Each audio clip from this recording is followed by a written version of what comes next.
one night out to dinner eating chips and salsa when I realized that I needed to go see a doctor.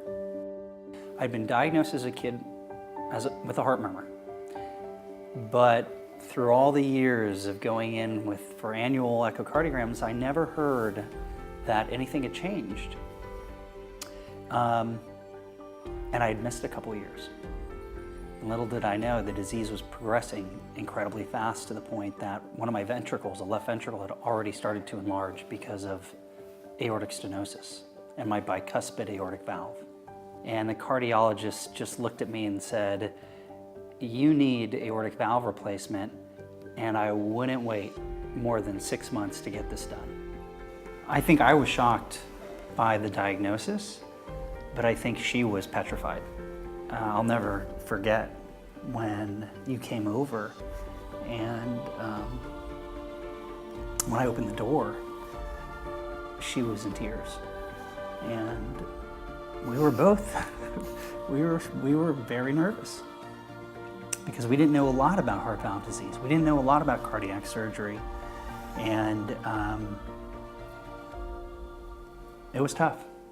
So from the time of the initial diagnosis to the time I was in surgery was a period of about 8 very frantic and hectic weeks.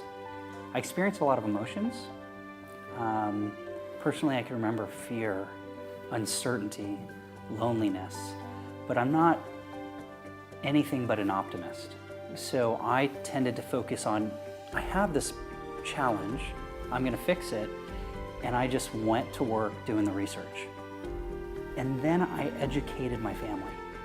I took the time to make sure they knew what was wrong with me and how my 5-day trip to the hospital could hopefully keep me from ending up 6 feet under the ground.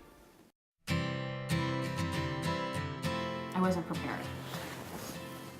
But he was smiling, and that was kind of reassuring. You know, he was just so happy to be seeing all of us, all of his family. And if it wasn't for the love that I knew she had for me, I don't know if I would be able to say, "Help me." I mean, it was the simplest things, you know, before I would leave for work. Could you unscrew the top of the grape juice or pull something down from the shelf? It was the things that you take for granted that you don't think about that he just couldn't do by himself. Or leaving, you know, getting him dressed before I left for work, or putting on my socks. Putting on your socks. It's not easy to do. It wasn't just hard, it was flat out difficult to say help. The one piece of advice that I offer folks is develop a recovery plan.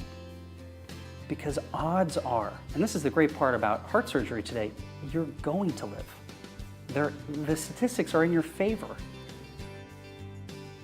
When you stop and think what we've been through, which I should probably do more often, you know, I'm very appreciative of